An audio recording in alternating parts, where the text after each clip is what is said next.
Welcome back to another episode of What's So Funny, the show that probes the minds, the brains, and the psyches of the people who make the funny. Hey, podcast listeners, this introduction is especially for you. It's almost identical to the one that was heard on the radio, only I'm hoping not to flub this one. Tonight, it's not even tonight when I'm recording this, but I have it written down, so I'm going to say tonight, Darrin Rose fills in the blanks on his life. See, I was trying to make a little play on words there because he's the host of Match Game, you know, blank. Okay, let's move on. Darrin was in town last weekend.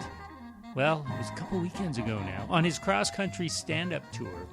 And I spoke to him about all sorts of stuff, like drinking on the job, his family's secrets, truth in comedy, and being a dead ringer for Jason Sudeikis. All right, enough with the intro. Let's cut to the hour-long chase. Here's me and Darrin Rose. Enjoy. Here we are with Darrin Rose. Finally get to meet Darrin Rose. And I learned right off the bat that you're a basketball fan.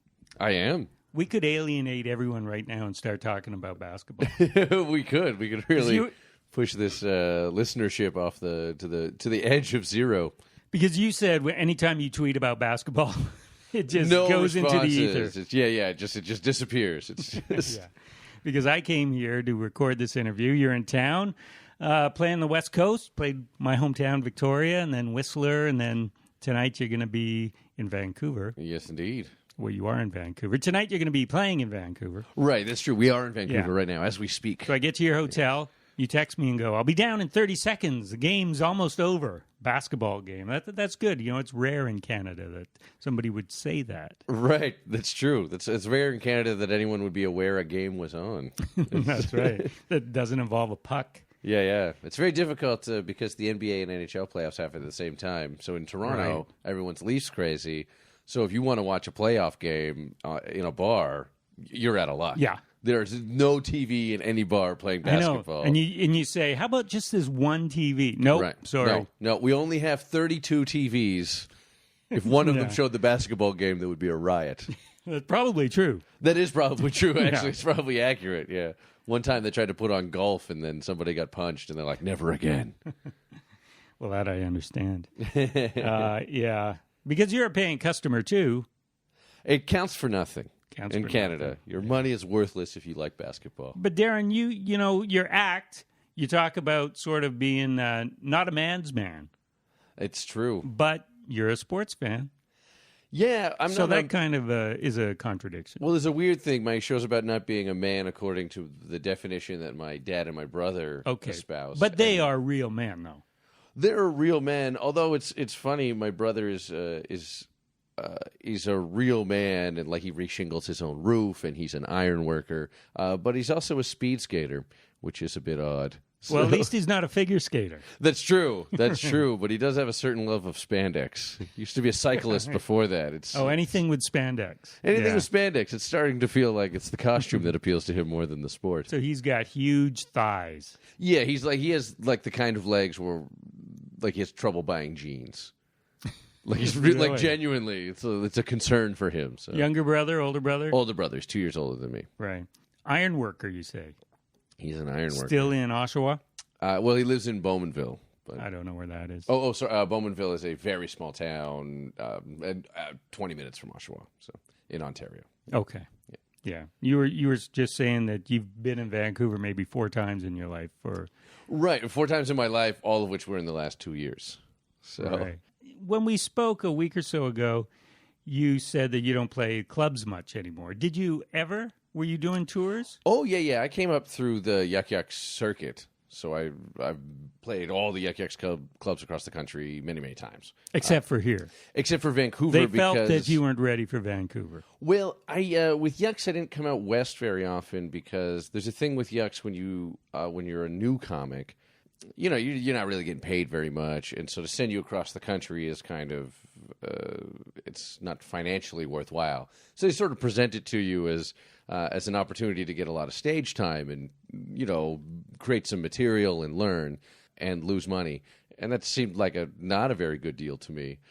So what I did early on was instead of when sort of it came time in my schedule where I would normally go out west, I would go to England instead.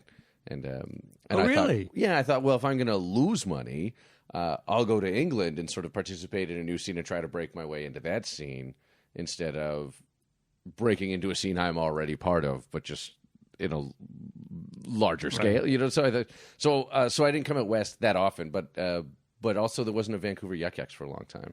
So you went and played all the Yuck Yucks in England.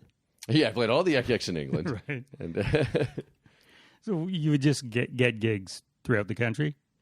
yeah, I just went over there. The first time I went to England, I've been to England now 17 times to tell jokes. But the first time I went knowing nothing. I didn't have any connections there. Nobody? You didn't know anyone? I didn't know anybody. Really? So I had my manager at the time, set me up with a couple of gigs. It was Zoe Rabnett, who now works at Just for Laughs. Set me up with a couple of gigs with somebody, she just happened to know kind of thing. And that was really it. And then a guy called Jason Rouse, who I'm sure you would know, and maybe your listeners would as well. Super funny Canadian comic who now lives... Clean cut kid? Super clean cut, friendly, mama's boy. Yeah, TV friendly? TV friendly, yeah. I'd met him 2 or 3 times, and we had a mutual friend, and our mutual friend said, hey, this guy, maybe you can point him the right direction. And he sort of just brought me to a bunch of shows, introduced me to people. I was staying at a hotel. He said, screw that, come sleep on my couch, and was nicer to me than probably anyone's ever been to me in my life, and I have no idea why. Really? He's just a kind-hearted guy. What was in it for him? Sorry? What was in it for him? Yeah, nothing. He hasn't gotten anything out of it. So, but he was just super nice to me and helped me out, and it's just a great scene. There's in England at the time, sort of it's the scene has maybe collapsed a little bit. But really? At the time, it was really booming, and sort of if you did well on a show, then people would come up to you afterwards and say, "Hey, come do my show," and there's money involved and all these nice things. You would get good gigs just by doing reasonably well on a show. So. And was it ever an option to maybe move over there like a lot of Canadian comics have? Yeah, that was my plan. I was going to move over there in April of 2008, and then I got a job writing on a show, and I was very close. In Canada? In Canada. I got a What job. was the show? The show was called The Latest Buzz. It was like a tween show on Family Channel, created by a guy called Brent Piaskowski, and it was sort of like a sort of Friends-ish, like a workplace sitcom for like a Hannah Montana kind of set. But it was a joke writing job and a story job, so I started working on that show, and that scuttled my plans to move to England. And then that started just a run of working in Canada, which is so rare. Right. So I kept going there to kind of keep England fresh and try to, always assuming that jobs would stop coming in Canada. And then and I'm still kind of on a bit of a run, so it's You so are, I never moved yeah. over there. A So. big run as of last year. Well, I guess Stuart Francis moved over there. Yeah, that he opened had up the great game success over show there. hosting. I mean, because he hosted. Oh, on You Bet Your Ass? You Bet Your Ass, right? Oh, yeah. So I figured that, Canada can only support one game show host at a time. Right, yeah. So He's gone. Yeah, so once Stewart left, then it opened up the job for me. Yeah. Although you've got the beard. And I've noticed that other than Stuart Francis, most comics in England from Canada are these bearded lumberjack right, kind of guys. yeah, like Craig Campbell, like the right. manliest guy on earth, and Tony Laws, a strapping guy. Yeah, it's all these like big burly guys. Yeah, that's right. Yeah. And now Paul Meyerhog is over there. Oh, right, Meyerhog's over there now. Nick Beaton was over there, who just came back. Oh, you don't know Nick? No. Toronto guy, super funny guy. Yeah. But yeah, it's Stuart Francis has done very well over there. He opened for Ricky Gervais for a while, and sort of off that success is now he's a theater guy in his own right. And I hear he's, well, I don't know if it's true, but he says he's going to quit stand-up. Oh, really? And just become a cartoonist. You're kidding me? That's I didn't know something that. I read on Chortle, I think. Oh, wow. Yeah, Oh. that would be a shame, though. Yeah, he's a super funny guy. I don't even Really know fun. Stuart personally. He was sort of before my time in comedy, but I know his act, and he's just a super funny guy. What a talent! Yeah. So the tour has been going well here for you. I know it's sort of all over the place. Yeah, like geographically all over the place. But, yeah. But it's great. Yeah, it's so much fun. It's a real pleasure to do shows where people want to see you specifically. It's just it's a nice feeling, but then the crowds are lovely. You're not trying to win anyone over. Everyone's on board from the first joke, so it's just it's a really fun way to do shows. It's newer for you, isn't it? Yeah. I did this for the first time last year.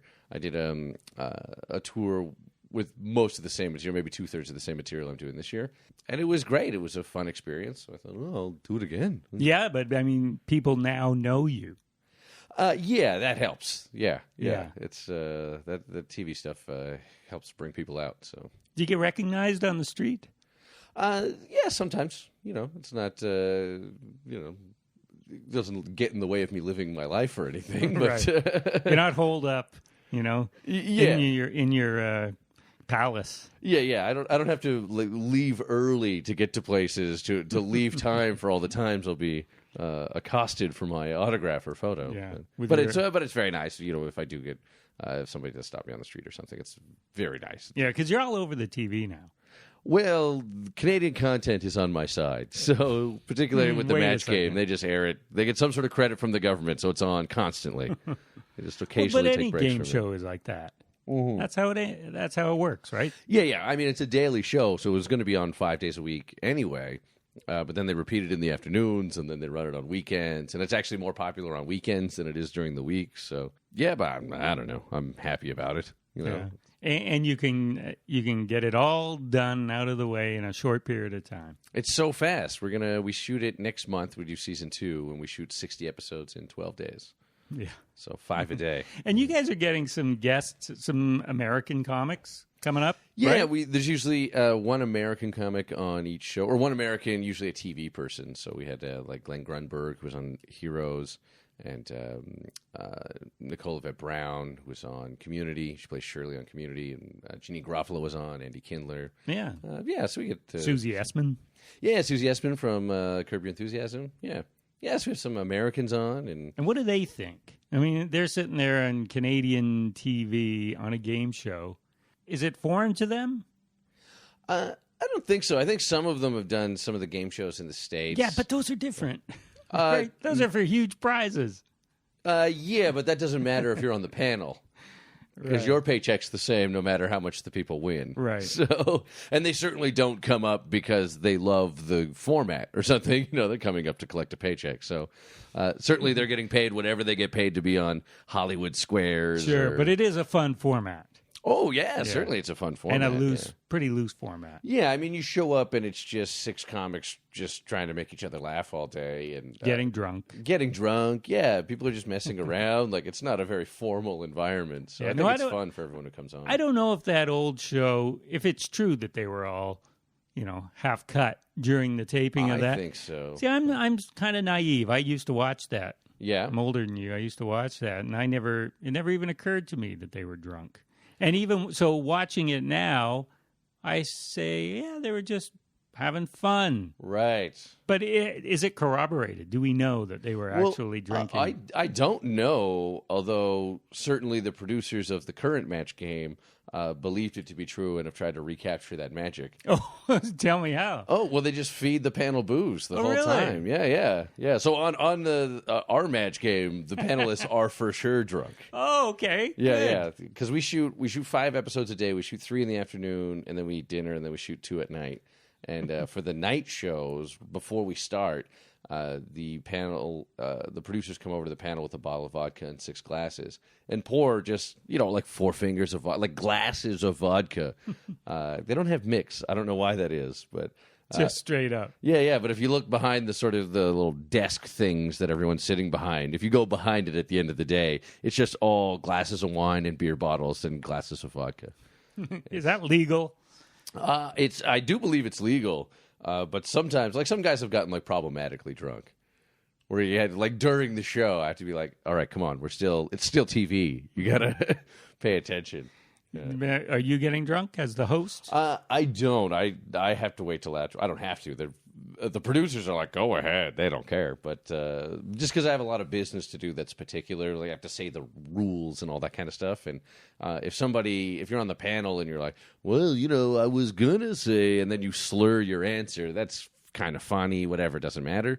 But if I'm stumbling my way through the rules, really, it's the whole show has become shambolic. And you really, so I wait until the taping's over. So Deb DiGiovanni and Sean Cullen, 2 regulars, they've become alcoholics, have they, since doing this? Well, actually, Deb doesn't really drink, so Deb usually skips the booze despite my efforts. But yeah, everyone else has a problem. Some people have gotten really quite drunk. So. Oh, man. Anything, well, obviously stuff that can't make it to air then, right? Yeah, I mean, maybe, well, I think probably you would notice, but what they do is we tape 5 a day and they don't air them in order. So they scramble it all up so there's a different panel every day. Although this year they're going to air them Monday to Friday in the order we tape them. So, the Monday's episode will be the first episode we tape. Tuesday's episode is the second episode we tape, and so on and so forth. So when you watch on Friday, that'll be the drunkest everyone is. So you'll be able to tell. Oh, that's good. What? Tune in every Friday. Right, yeah. Then you notice. You're like, wow, Friday seems a lot looser than Monday. Yeah, that's a fun job. Now, one thing that I'm really missing from it, though, is the long microphone. Yeah. Why, Darrin? Why don't you have it? We didn't do it to spite you specifically. Actually, in season 2, they wanted. It's a big debate at CTV Comedy. And they were going to get me. They special ordered an elongated mic for me because you have to get a custom made because they don't exist. Because why on earth would you have that? Why would you? Yeah. Why did he have it? Yeah, I guess even in the 70s they had the means to not have such a weird mic. Well, it was the only show that ever had that. Right. Yeah. Well, Bob Barker eventually stole the idea for. Oh, did he? Yeah, he had Bob Barker has the one on what's Bob Barker's show? It's not the Price is Right. Price is Right. Yeah. He had the big long one, but remember, yeah, it's a weird thing because then I was a little bit ambivalent about it because I know people like the long mic, but also you have to hold it near your stomach, like it's so. Your crotch. Yeah. You have to hold it like 18 inches lower than you would normally hold a mic.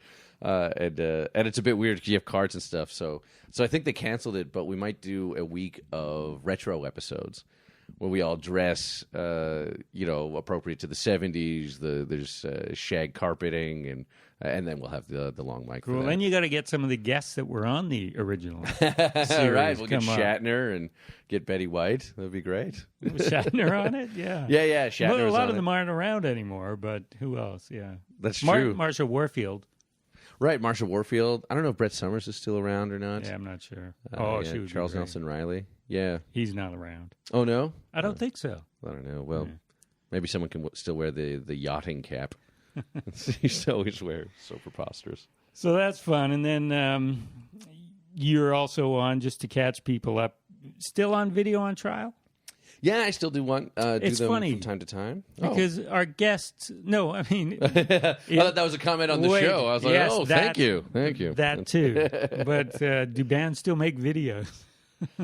Yeah, well, it's weird because kids still watch videos, but they watch it on YouTube and Vivo, and they. So I think videos, they still like videos. They just don't play them on television anymore. Right. So it's just it's except for on that show. Except for on that show where they play scraps of videos, yeah. And then I was surprised that Much Music is still on the air too. So. But that's what happens when you get older. You're no longer a 13-year-old girl. Yeah, that's right. Erica M isn't on there anymore? Yeah, she's not. Yeah, she's transitioned several networks now. She's aged now. That's when I stopped watching. Right. So Video on Trial, and of course, Mr. D. Yeah. The bartender. See, it's a theme here. Anywhere there's alcohol. All my career is just booze related. Yeah. Well, that's a fun show. Yeah, it's a lot of fun to do. Did you guys know in the first season as you were filming that it was pretty good? Well, it's hard to tell because most of televised comedy is in the editing. But certainly you feel it's funny on the day. Like I think we all thought it was funny on the day. But you never know how it's going to come together and all that sort of thing. And certainly Jerry put together a really good team of people. Hired a lot of funny people in front of the camera, and then hired a bunch of funny people behind the camera as well, like the writers, and there was very good directors as well. So it felt good. That's not an indication about how it turns out. although it's a much better indication of how it turns out than it is about how it will be received, where good and high rated don't necessarily correlate. Well, how has it been received? It was received very well. The first season was very good. A lot of people watched it. And then the second season, it was still watched enough that we got a third season. But the CBC was really affected by the hockey strike, which really hit our show because our show debuts in January. And the hockey came back, I think, the first week of January. So the 2 to 4 million people who usually watched the CBC on Saturday nights to watch Hockey Night in Canada for 4 months before our show came on weren't watching the CBC because there was no hockey, so they weren't watching promos for Mr. D. So that audience that's usually built in for us disappeared. So the CBC as a whole saw ratings go down, and that affected our show. But we still got a season 3. So it's just embarrassing, isn't it? This country we live in. Everything's hockey everything's related. hockey, yeah. Hockey goes down every other show. Right, yeah. Goes down with it. Yeah, it impacted everything. It probably impacted our GDP. Bars going out of business. Yeah, exactly. Bars. No one can sell chicken wings anymore. You still can't watch basketball. Yeah. Jersey sales are down. Like, it's really like there's a 2% dip in our GDP because they play 30 fewer hockey games this year. You know, like when Corner Gas came on, people were surprised. Hey, this show's funny. It's on Canadian TV. There's we have this opinion of Canadian TV. There's a reason for this opinion that we have. It's like, it's on Canadian TV. How good can it be? Right. There's still people that will always think that, no matter how good the show is. Certainly. But I mean, that surprised a lot of people. That hey, you can make a pretty funny show here in Canada. Right. And then now Mr. D has proven that too. Especially comedies. This is what I mean with comedies, because what was there before? There was a lot of sketch comedy. Right. Well, I think broadcasters were afraid to do sitcoms because A, sitcoms are expensive, and B, they don't understand comedy as well. Because comedy is in some ways black magic, but it's a precise science. So if you don't understand how the black magic works, it's really hard to get how it all comes together. Whereas drama, I think, is a little more accessible, and drama is also more prestigious. I think most people in Canadian television are more excited to do drama than they are comedy.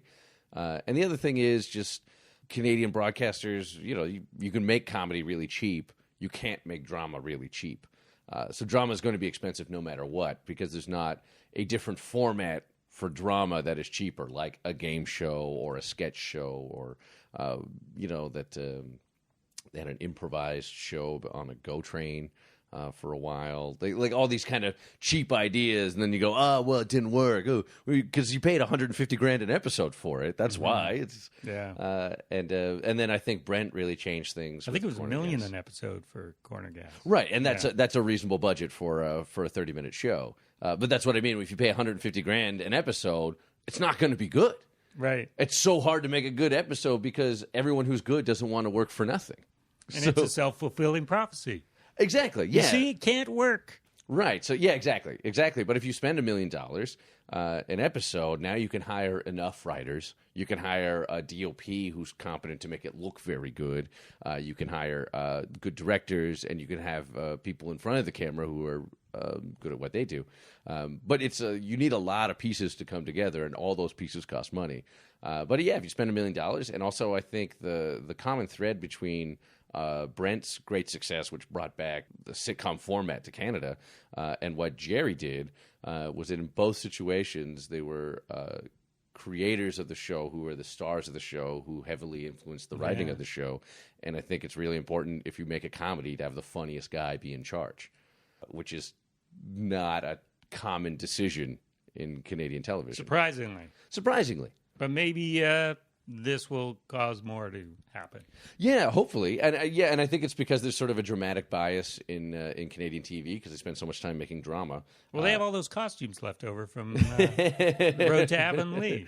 Right. They've got to use them. Yeah, exactly. Those are just assets depreciating, and if you don't, that's right. Yeah, you got to capitalize on that. Another period piece. Yeah.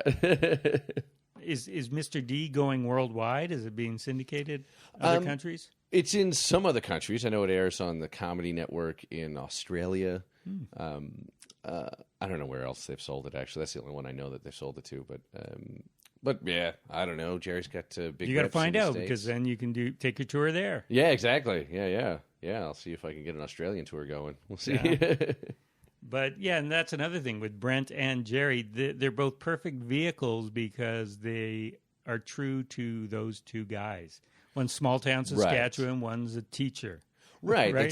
Jerry was a real teacher. Yeah, they're both guys who took their lives and turned it into a stand-up act, and then took a stand-up act and turned it into a show. So when we're on set, Jerry knows everything about the world that we're in. For instance, I play a bartender, so I'm sort of a surrogate for who he was at the time. You know what I mean? When he was a young guy and he was a bartender and a teacher, I'm playing that half of him, in a way. But he knows all these things about bartending because he was a bartender. So it's like, here, when you cut the limes, you slice it in the middle first, so then when you slice it, it goes right on the edge of the glass. It's that attention to detail. Yeah, but and that's not something that comes up. But he does know things that are realistic. There's a situation on the show where they had a staff function on a Thursday night, and he said, "Well, that would never happen because no one wants to then go on the Friday morning to work with the people they were drunk with the night before. So staff function would happen on Friday. So it changes the story. So if you talk to teachers, it all kind of rings true for them." And that's because he knows the world because it's his life, and I think it helps the jokes land. I think it does too, and I think those small little details, if you think, they're not really important to the story, they're not important to the jokes, but if something doesn't ring true, that takes it out of it. That's the thing. You may not even notice when it is true because it's just the way it is. That's life, and as you say, it helps the jokes land. Exactly, because now the jokes, you're only concentrating on what we're presenting as the story and presenting as the jokes, as opposed to going like, well, that's weird. How come there's 90 kids in that class? Or whatever it is, these things that don't seem realistic. So, yeah, that realism that Jerry brings by putting his life on screen helps. Yeah. Well, it's a good show. And thanks. I have it all in my PVR. Can't watch them every week, but they're piled up there. Yeah, nobody watches it on television anymore. Nobody watches TV live anymore, do they? Yeah, way more people, I noticed after the first season, way more people came up to me and spoke to me about Mr. D after it came out on Netflix than they did when it aired originally on the CBC. Oh, really? Like dramatically more. 5-8 times as many people.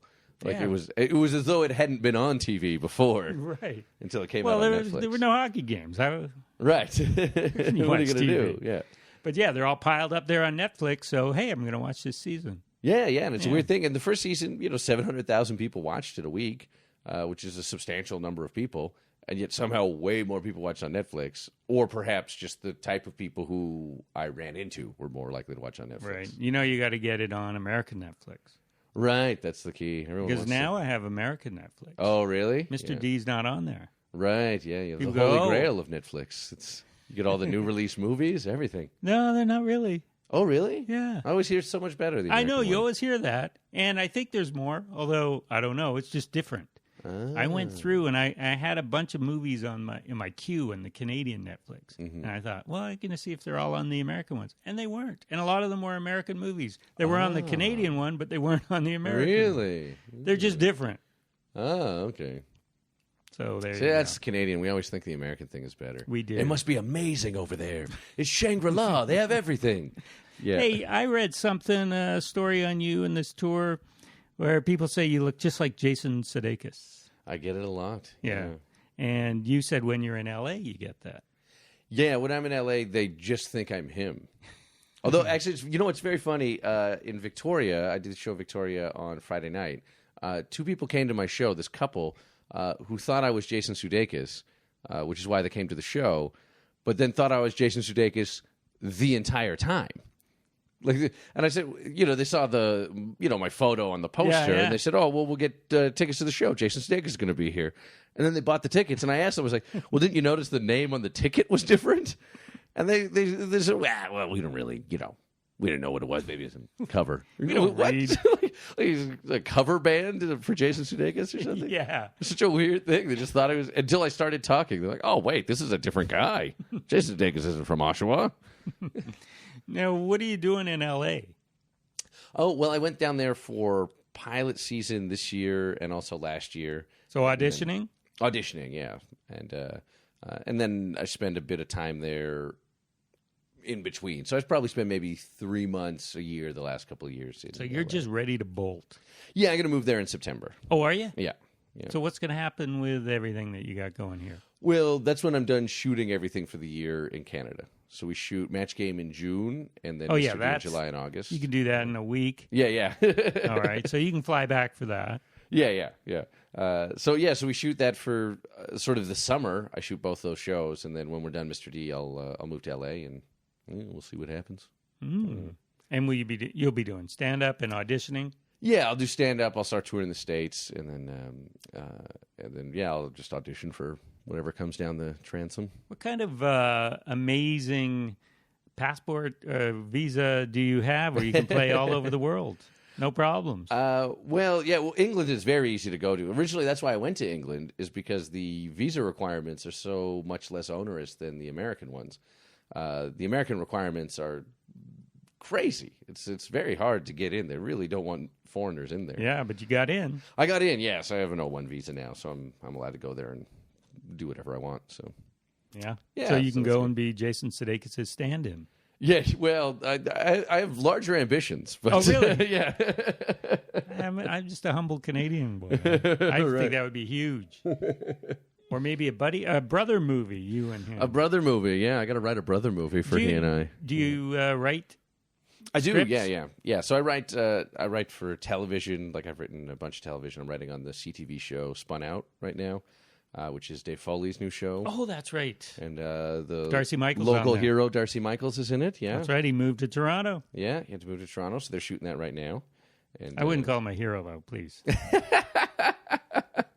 Darcy, if you're listening, know that I called you a hero.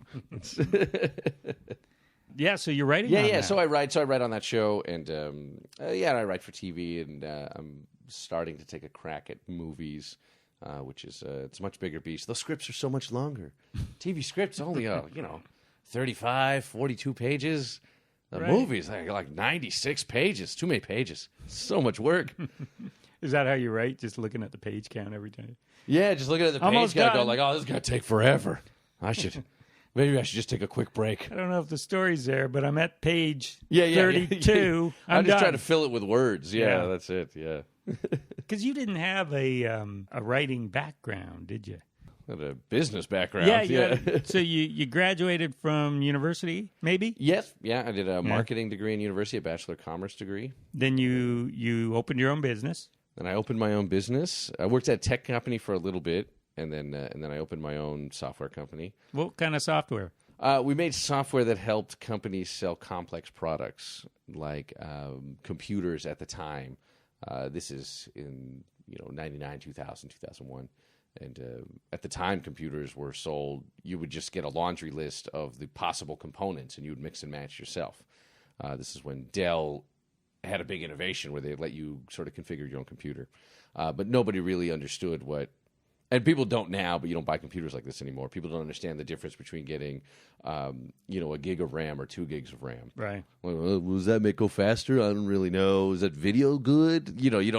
Nobody knows, like the RAM on the video card, how that makes a difference. People don't understand these things. I don't even understand the last minute and a half of what you were saying. Right. So we made a piece of software that asked people questions about how they use complex products, and then in the background made inferences about the configuration of the product that was best for them, and would make a recommendation and justify the recommendation. It would perform the function of a salesperson, either in person or on the phone. It would sort of replicate that idea, and it was called Wise Uncle. The idea is like, if you had a wise uncle, a guy who knew about computers, how would he help you buy a computer or insurance or a car or whatever it was. So that's what we did for a little while. For a little while. For a little while, we raised a bunch of money. We raised, I can't remember, $1.8 million or something. What? And it was a substantial enterprise. I had like 14 employees. Why'd you quit? Well, ultimately, the ass fell out of the tech market, and it took us too long to adjust to the reality of the new situation, where we sort of thought we had a product people couldn't live without, and it turns out we had a product that would be nice to have but not need to have, and it turns out the world got along fine without it. And we overestimated that. And so, for instance, like we're still charging too much and all that kind of thing. And then ultimately it didn't work out. So our tech budgets every quarter shrank for about 8 quarters, like 2 years in a row. And every quarter, Compaq would call us or HP or Dell. Hey, we just had to shift this down. You're number 5 on the priority list, but we can only fund the top 3 things. We're like, okay, cool. Well, next quarter we're all set. We'll get a check for $1 million. We're all set. And then the next quarter, the same thing. And then on and on and on. And then eventually you start running out of money, and you go, well, what's going to happen here? So then in the end, it just didn't work out, and took some time off. And were you really upset by that? It was very stressful. Yeah, it's a very stressful situation where you didn't sleep well, and I had like jaw problems because I clenched my teeth when I was sleeping, and all that kind of it's a very difficult thing to take away somebody's livelihood. So that was. You mean your employees? Yeah. People, like I was the guy who had to fire people as we fired them. You know what I mean? And that's it's a tough thing. The guys are taking home a paycheck and buying groceries to feed their family. You don't want to be the guy who tells him he's got to find a new way to solve that problem. So yeah, that was very stressful, and then I took 6 months off afterwards to kind of decompress and figure out what I wanted to do next. And that's when I started doing comedy. And you wanted a surefire moneymaker. Yeah, you said, I'm going into comedy. Yeah, I really went in the complete other direction. Yeah. And then I went and worked at Heinz in marketing, Heinz Ketchup, and I was a brand manager there for a couple of years. I've heard of it. Yeah. Those did guys a have good done job. all right. Yeah. You did a good job. They're pretty good at getting their name out there. Yeah. So I did that for a couple of years, and then I quit that to do comedy full time. Yeah. Which was a terrible idea at the time, but it's worked out well in the end. Well, you didn't think it was a terrible idea at the time, did you? It was a bit of a stretch, Like when I quit my job, the next year in comedy, I made $16,000. Sweet. Which is not enough money at all. So it was a bit premature, me leaving that job. So who were your, not influences, but who did you see as sort of modeling your career after? Like, did you obviously knew that, well, if I just stick with it, I'm going to get good enough. I'm going to make a living at this. I did not think that. You didn't? No. You just did it anyway. Well, what happened was I quit my job, and I thought I would give myself a year. So I sort of I saved a bunch of money from Heinz and sort of took my bonus at the end of the year, and I said I'm going to put this all in a kitty and use it to sort of fund this little dream. But I'll do it for a year, and I'll see if there's light at the end of the tunnel, which is a very vague goal, which was helpful to me because if I had a specific goal, I probably wouldn't have made it. So I did it for a year. 16 grand later. Yeah. And I thought, well, this is really working. I'm doing great. And I had all these delusions. I thought, well, I'll probably have a sitcom, by the end of the year. Yeah. I just thought, well, I'll write this thing, and it'll turn into a sitcom probably. It's I don't know what you get paid for a sitcom. What is it, $30 million a year? Like, I had no idea. I didn't understand anything at all. And so I did it for a year, and it went. Like, I was happy. I enjoyed doing it. I'm not sure career-wise I wasn't making any great strides, but I was making forward progress. And I thought, well, I'll just give it, 6 more months. And then I'll give it 6 more months. And I did that a bunch of times. And then it wasn't really going anywhere in Canada, and that took me to April 2008 when I thought, well, I'll go to England, and this will be my last shot at comedy. I'll go there and for a few months, and then if I can't get any traction there, then, back to marketing I go. But you got some traction? Well, then I ended up with that writing job on the kids show on Family Channel. But how did that come about? That came about because my girlfriend at the time was a writer on that show, and she's gone on to some success in the States. She wrote for Community and Up All Night, the Will Arnett show. But her boss, this guy Brent Piaskowski, who used to be a stand-up comic, Canadian guy. I know. Oh, you know Brent? Oh, okay. I don't know him personally, but I know of him. Yeah. He's a great guy. Brent, more than anyone, has created my career. He through my girlfriend at the time, he read my spec script that I thought was going to turn into the sitcom I made $1 million off of, or $30 million off of. Yeah. He read that script and came to see me do stand-up, and he invited me to punch up some episodes. And so we came in. One day they called me in a a frenzy because Disney was considering picking up the show, and they wanted to read a couple of scripts on Friday, and these scripts were not ready on the Wednesday. So Disney Joke-wise. Oh, just Or everything. they just weren't done. There's a certain process: first draft, second draft, notes, polish, all this kind of thing. And they thought, well, if Disney's going to read this, we'd really like to, buff it up as much as we can. So on the Wednesday, Disney calls them and they say, hey, on Friday, can you send us some scripts for a couple episodes, and we'll watch the pilot presentation you have. And so he phones me, 10 o'clock in the morning, and it was the day after the Yuck Yucks Christmas party. And every comic, they said, bring a guy. And every comic I knew was still asleep. A, because they're comics, and B, it was the one night of the year everyone got free booze. And so I was just phoning guys. And then I phoned Fraser Young, who's not a Yucks guy, but is a super funny guy, who I didn't even know that well at the time. But I was just scrambling. I was like, I gotta bring a guy with me in an hour and a half. And I phoned him. He didn't even want to go. He's like, I'm going shopping with my sister. And, it wasn't a ton of money. And I convinced him to do it. We go over, we punched up to these 2 scripts, and we hadn't even read them. Everyone takes a part. We read it out in the room, and then Brent goes, okay, what do you got? And then we just try to come up with these jokes. The show we've never worked on, never heard of. It was the first season. We didn't know anything. And so that went well, and then Fraser and I got to punch up some more scripts. And then he thought we were okay with story, so he gave us an episode to co-write. And then we co-wrote another 3 episodes that season, and then we came back the next season and we each wrote scripts on our own. And then in the 3rd season, I got hired on staff, and then Fraser wrote a bunch of scripts on his own, and then Fraser got a spin-off because in the room he would always play the role of this one character. We'd always read the characters out loud, and when we're figuring out a scene. And he'd always play the role of this one character, and he was hilarious at it, and sort of his voice became the voice of that character. So then they cast him as the dad in the show. So he did 3 episodes in the show playing the dad, and then they spun it off as a Disney XD, which is the boys' channel for Disney, as a pilot for Disney XD.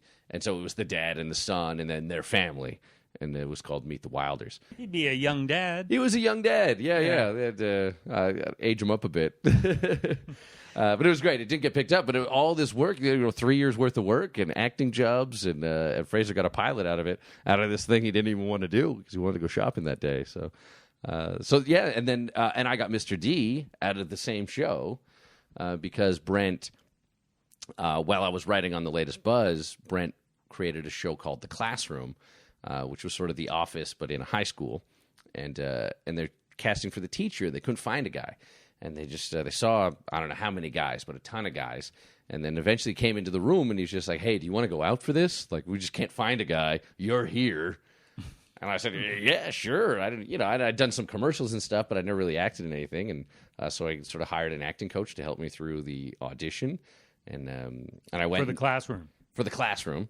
And then I got cast in that. And then, so we made that pilot, which didn't get picked up.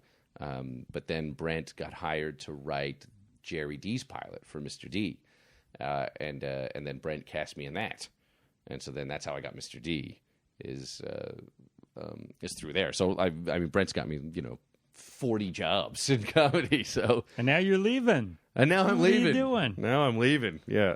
Thanks for everything, Brent. Brent lives in L.A. anyway. So oh, does he? yeah. So. Okay. Yeah, but you weren't the teacher in Mr. D. You were in the classroom. I was the teacher in the classroom. I could see you as a teacher. Oh yeah, yeah. I thought so it was good. you went from owning this software company to writing scripts. Like now you say you hired an acting coach for acting, but did you have any training in writing? Or no, I didn't have any training in writing. I just read a bunch of books, took some seminars. And then writing is a lot like stand-up in as far as the best way to learn it is by doing it. And no one will pay you to learn to do it. So you have to just sit alone and write some scripts that are terrible, and then write some more that are terrible until eventually they start being less terrible. Exactly how you learn how to tell a joke, where no one pays you to be an open micer. You're just trying to figure out how to tell a joke. So yeah, I didn't have any formal training, but I tried to read a lot and tried to sort of be around that world and take the seminars. And there's a big script writing conference in Toronto that I go to every year. And let's try and piece it together. This is a business guy leaving and going into comedy. And you say when you're looking for somebody to do the punch-up work with, everyone's asleep, right? Right. Did you take a business aspect like, no, I'm going to put in my hours during the day and, work on my act or work on whatever it is? Yeah, I did try to keep a bunch of irons in the fire, which is working during the day. I wouldn't cast my work ethic as, exemplary. Certainly, I did my share of waking up at noon and doing nothing all day. But yeah, I did try one to of the perks. It is one of the perks of being a stand-up Yeah. comic. Yeah. But yeah, I just tried to work on my act and work on writing scripts and figuring out how to put together my own shows and all that kind of stuff. Taking acting lessons. I took acting lessons for a very long time, and just try to. I would always try to spend the money I was making on comedy on making my comedy better. So spend it on promoting my own shows or that allow me to be in a bigger audience. Or, I used to do, I had an open mic where I would mess around with formats and just me and my friends screwing around with stuff. And or try to spend it on acting lessons so I could get work that would allow me to keep doing stand-up. Commercials really helped when I was getting paid nothing to tell jokes. So all that kind of stuff. Just try to funnel that money back into sort of the creative enterprise because it's there's a lot to learn, and I don't know. I still have a lot to learn, so you just gotta keep trying to learn it. Yeah. In your stand-up act, you talk about being raised in. I was raised. I say I was raised by poodles because it's just women in my house. Right. I was the only male, and you were just in a house of males. Oh yeah. So we're almost exactly opposite. We're the opposite. And so your mom left. Well, my parents got divorced. Yeah. And then my dad got custody. So we would see my mother on weekends. So we'd go Saturday, my mom would pick us up, and then we'd spend Saturday night at her place, and she'd drop us off on Sunday. So there is a relationship there. Oh, yeah. But we're recording this on Mother's Day. We are recording this on Mother's Day, yeah. I phoned my mom today. Oh, that's good. Yeah. There was a funny thing where when I was starting to do stand-up and I was starting to do, personal things, like telling stories about my life, or more accurately, telling stories about my family's lives. And my mom came to a show of mine. I did all these jokes about her, and then she did not like it. And she told me, well, she didn't tell me, she told my brother, who told me that she didn't want me to tell jokes about her. She just didn't like, she thought it was embarrassing, whatever. So I was like, okay, fine, I won't tell jokes about you. So I crafted my whole act about, my Monday to Friday life. Growing up, and it's all about me and my dad and my brother. And then now that I'm on TV and her friends see me on Match Game or Mr. D, and then they see my stand, they're like, how come your son doesn't mention you? And so my mom came to me earlier this year. She's like, it would be okay if you wanted to tell jokes about me. So is she back in the act? Yeah, now I do a whole bunch of jokes about her. So I don't know how happy, she hasn't seen any of those jokes. I don't know how happy she'll be about that, but I think it's very funny that she essentially asked to be in my act because her friends are like, how come they don't mention A little you? bit of fame. Yeah, exactly, yeah. She wants to get her little share of the shine there. Last night I started watching a documentary called Nuclear Family. It's a British documentary. And it was the filmmaker's take on his parents' divorce and the same situation he lived with his dad. Okay. Yeah, and I didn't watch the whole thing. It was online. Very well done, but it's affected the family greatly, deeply. Like most people in the family still don't want to talk about it to this day, even though they're grown up. Really? Yeah. So, but in your family, everybody, it's okay. I mean, I come from a broken home. You come from a broken home. Yeah, I mean, it's a very common sort of thing. It's not this deep shame maybe it was in the 50s. But what isn't so common is the father getting custody. That is very uncommon. Yeah.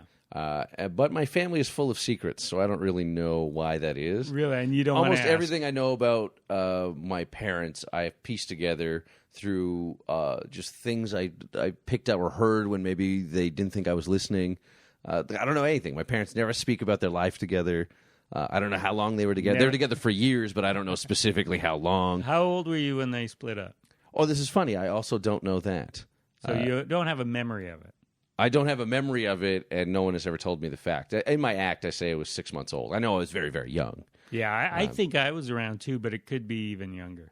Yeah. They just I don't know why my family doesn't talk about anything. I don't know anything about my family. They're just Are they British? They're not British. No, my dad's from Newfoundland and my mother's from Nova Scotia. Okay. Yeah, and they both of their close. sets of parents They're closer are from to England. Yeah, they're closer to England. Yeah, they maybe have that British sensibility of Stiff upper lip. yeah, the stiff upper lip. We're not Yeah, going to talk about anything. yeah. But you don't even want to go there with it. Oh no, I ask. Oh. They just don't tell me. Change the subject They're quickly. masters of diverting a conversation to anything else. Yeah, it's I don't know. That's whatever. That's their nature for both of them. So. Mm-hmm. Well, hey, you and your brother turned out fairly well adjusted. Yeah, I think we're okay. Like neither one of us is in jail, so that's good. Yeah. I count that as a win for the family. Yeah. Honest workers. Yeah. Hard workers. Well, we're doing our best. Yeah. So, I mean, your stand-up is your life, right? That's it, yeah. But you do exaggerate comedically. I don't. You don't. I don't. But you had punchlines. I had punchlines. There's funny things, but I exaggerate. Maybe in my hour-long act, I say maybe 3 things that are exaggerations that are still based on the truth. And like really small things. I have a joke about how a monkey ripped off my eyelid once. It didn't really rip off my whole eyelid. It ripped off half of my eyelid. I'm looking at your eyelid. Yeah, they're fine now. But why explain the half versus the whole? It's not, But for all intents and purposes, every single thing I say in my act is true and not exaggerated. And is that for a reason, like you find that comedy is more personal, more real, or is it just that's the way you have developed sort of organically? Well, maybe it's a bit organically, but there's also specifically a thing I dislike in comedy, so I try not to do it in my act, which is I call it going left to get a joke, where your narrative, whatever your bit is proceeding kind of on the straight and narrow, and then you go left to pick up a joke that doesn't quite fit with exactly what you were doing. And I just feel like, well, just try to make it funny without departing from the truth of the narrative. Like try to be as funny as you can within that straightaway, as opposed to just not necessarily this kind of thing. But Louis C.K. talks about the pulling back the camera joke, where he says, I'm taking a shit on my father's chest. And then you pull back the camera, we're in church, and you pull back the camera, it's a funeral. Like every detail is a new shock, where it's a little bit of a cheap way to get a laugh. You tell a whole joke, and then at the end you reveal you're at a funeral or whatever. And that's one way of going left, is introducing a new element to get the laugh. I would rather introduce all the elements. That is clearly not true? That is clearly not true. Yeah, right. I don't like it if it's just, and then... and then because my dad was a juggler, and then get it? He was a juggler the whole time. But my dad wasn't really a juggler, so I'd rather tell the truth of his occupation. So, right. But yeah, I don't know. I just, I don't know. Maybe it just evolved organically, or maybe I just have this idea that it should all sort of be truthful. But so, were you a comedy guy growing up, like always watching comedy, and even though you weren't heading that way, you were enjoying and sort of watching critically or analytically? Well, I was a huge fan of stand-up comedy my entire life. I don't know if I was watching critically or analytically, but me and my brother would always watch stand-up, all the tapes that would come out, and we love it, like Eddie Murphy Delirious, which of course influenced an entire generation of comics and just people. Yeah. I see you and Eddie very similar. Yeah, we're very, very similar. We have a lot of the same things going on. I also wear a leather suit on stage. But we would watch all those comedies together and would quote jokes to each other all the time. Like we would just now secret language, right? Yeah, your own secret language. And my brother and I quote jokes that we saw in comedy routines 25, 30 years ago, and we still make jokes about it to each other. So I was always a huge fan of comedy. I just didn't think that was a job that a person could have. I just like the notion of working in show business was so foreign to my sensibilities and my upbringing that I never even considered it until I was in my early 20s, and my buddy of mine had a job on television, and I didn't know that was possible. And then I knew a guy. Like, what? This guy? You work on TV? That's How'd your you know job? him? You're talking about Cabby. Yeah. Cab Richards, who's on TSN now. And he was at the time, his show was called Cabby on the Street on the Score. How did you know him? I knew him through my girlfriend at the time. Different girlfriend? Different girlfriend. Had You go through a lot. I go through a ton. Oh, that's not true. Another perk of the job. Yeah. One of her friends, Cab, was part of that larger group of friends. So just a whole bunch of people hung out, and then so I would go to these parties and events and stuff, and then sort of Cab and I became buddies through that. So, and then you saw his success and went, "Hey, wait a second." Yeah, and I mean, just viable? that it was possible to be on television. I never thought. I just didn't think people did that. That was just something that happened somewhere else to people who weren't like me and my friends. And then sort of Cab kind of shattered that idea. And then I thought for the first time, well, maybe this is something I could do. Just the notion. And I saw the documentary Comedian by Seinfeld. And then I understood for the first time that all these comics weren't being extemporaneously funny, just off the top of their head. These are the hilarious thoughts for an hour straight, which is different always each time. Yeah, different each time, which is entirely what I thought stand-up comedy was. And I realized it was sort of writing and editing and just failing on stage and eating a lot of shit. And I thought, well, that I could do. That is accessible. Yes. So that really changed it around for me. When did that come out? It seems like only a few years ago, but you've been at this quite a while now. Yeah, that came out in 2002, which There is you the go. year I started stand-up. Yeah. Yeah. Are you a fan of Seinfeld? I'm a big fan of Seinfeld, yeah. Yeah. Yeah. Now, does he ever do the left turn? No, that's I listened to. I remember I mailed away for a CD called On Comedy, and it was a guy. It was a series of interviews with comics, and one of them was with Seinfeld. But it was with a lot of like older guys, like a lot of like Catskills guys and stuff like that. Tons of comics I never even heard Was it of. with Alan King? Yeah, I think it was Alan I King's have series. that. Do you yeah. really? It's fantastic. Yeah, it was great. And I got the Seinfeld one, and Yeah, he was good on that. and he talked about. And maybe this really influenced And he was very me. young when he recorded that. He too. was very young. Yeah. He wasn't yet at the Seinfeld, the show stage. Yeah, he hadn't had the show. He was Yeah. just a successful touring comic. Yeah.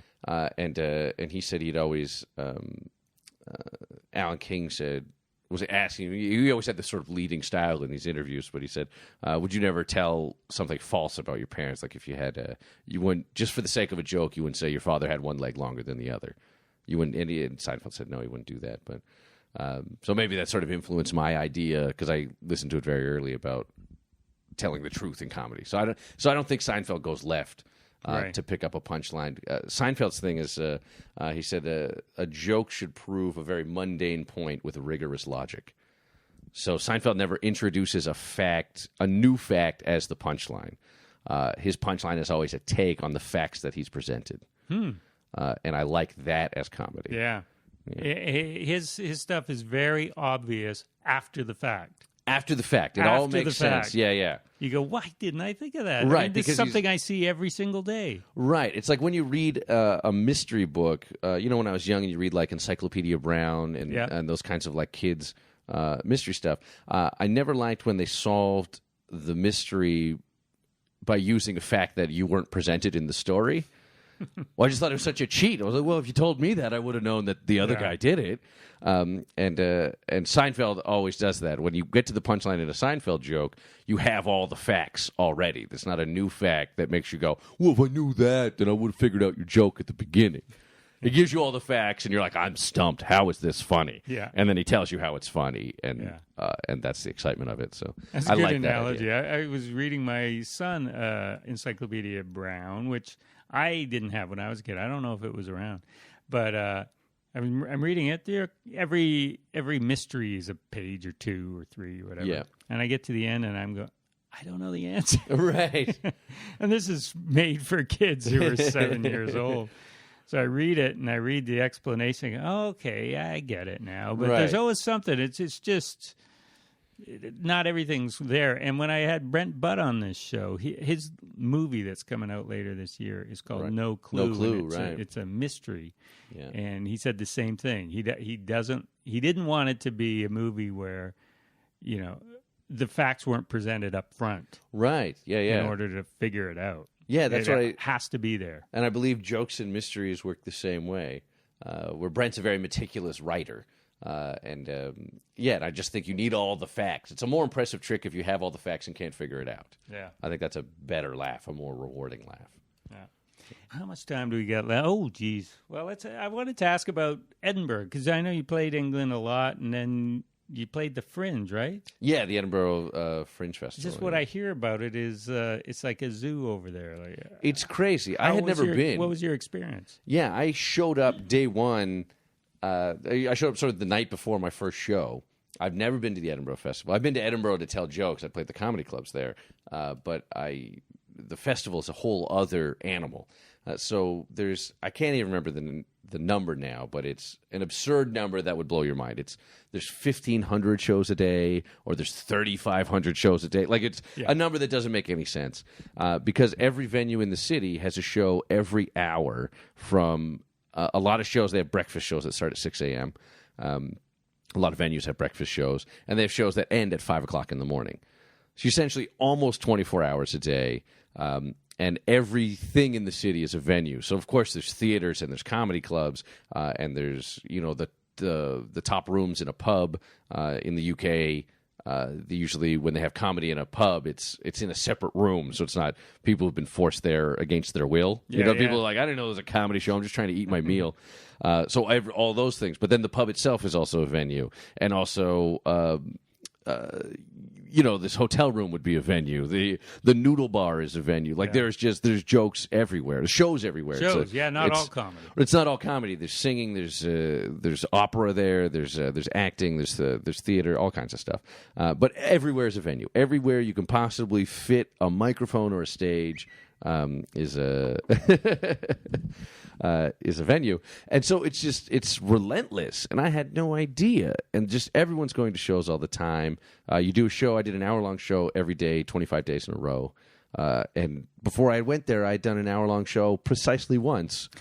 I did one warm-up show to practice trying to do an hour. Perfect. Yeah. You're ready. Yeah. I mean, it was. So during the course of those 25 days, did you get better at doing an hour? Oh, certainly. Did you refine it? Yeah, I refined the hour, but I also figured out how to present the hour better. I mean, aside from the material, just the how to tell, because sometimes, you have a bunch of people at the show. Sometimes there's 5 people at the show, and you have to do an hour for 5 people. That's engaging and interesting and funny. They go away going like, oh, good show. I'll tell people to see the show, because word of mouth is the most important thing. So you can't take the show off. Right. You got to do it, and you have to do it well. And so just learning how to present confidently regardless of the circumstances, and how to connect with people, and all that kind of stuff. It just made me a much better comic. Certainly, I would love to do it every year. But I seriously, yeah. Oh, it's the best experience. It's like the best worst experience. No, just the best experience. Okay, it was lovely. It was because the audiences there are very good. They're used to live entertainment. They choose a show to see deliberately, but also it's a fringe festival, so they go in with sort of an open mind. So I think I will enjoy this. I'll try to enjoy it, but they're not like audiences in Canada. A lot of them start with their arms crossed, and audiences in the UK start smiling. You know what I mean? You're just way ahead of the game from the second you pick up the mic. So it's a lovely experience to tell jokes to over there, but also it's just fun, the excitement of everything. And you go on these mixed bill shows, so there's 3 guys each doing 20 minutes, or you got 5 guys doing 10 minutes or whatever, and you just sort of become part of the festival where you're going around, you're doing all these other shows, and people will come see your show and invite you to sort of bigger presentational things that help you sell tickets. Like they have the best of the fests, so I went and I did that. And it's like a 600-seat theater, and the theater is 250 years old, and it's just what a gorgeous opportunity. It's just so it wasn't a bad experience in any way at all, even though doing an hour for 5 people is maybe sometimes onerous. But it was just fun. They're just nice people. I got to get there one of these years. So good, yeah, it's great. It's such a fun thing. I would go just as a tourist. It's so much fun. Really, but I haven't been back because Mr. D happened the next year, 2011. We shot the first season of Mr. D, and we shoot in August, which is when the Edinburgh Festival is. So, okay. So I haven't had a chance to go back, but I would love to. It's great. Well, you got your hour now. I got my hour now. And you're doing it tonight. I don't know normally how you prepare before a show, but I'm glad you sat down and talked with me. Well, thanks so much for having me. This is a lot of fun. It's been nice to meet you finally. Yeah, it's a pleasure to meet you. I saw you when you were here last, I don't know when it was, opening for John Panette. Oh, right at the Center for the Arts at here. The Center, yeah. So, well, good luck tonight. Thank you very much. Is that bad luck to say to a... No, I don't think so. Break a leg. Yeah. We're in some sort of middle ground between the theater and not the theater. So. Yeah. Not till you move to L.A. Right. Will it count as a theater. Right. When you become the new John Doerr. Yeah, hopefully. Yeah, that would be great. He's had great there, success down there, yeah. And well-deserved. Such a funny guy. So funny, yeah. Such a talent. Deb DiGiovanni used to always say to me, if John Doerr doesn't make it, what chance do the rest of us have? Well, he's made it, so you got made it. Yeah, you got a chance. Yeah. Well, good luck with that. Thank you very much. And thanks for talking. All right. Good night, dear.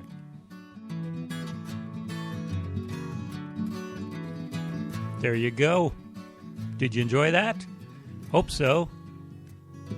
And this is a very special podcast-only extra just for you. Now that you've listened to the program, why don't you go back to iTunes and give us a rating. Give us a star. Give us a star. Give us more than a star. Give us 5. Give us as many as they'll allow. Okay, that's it. Thanks to Darrin Rose for the talk, and thank you for listening.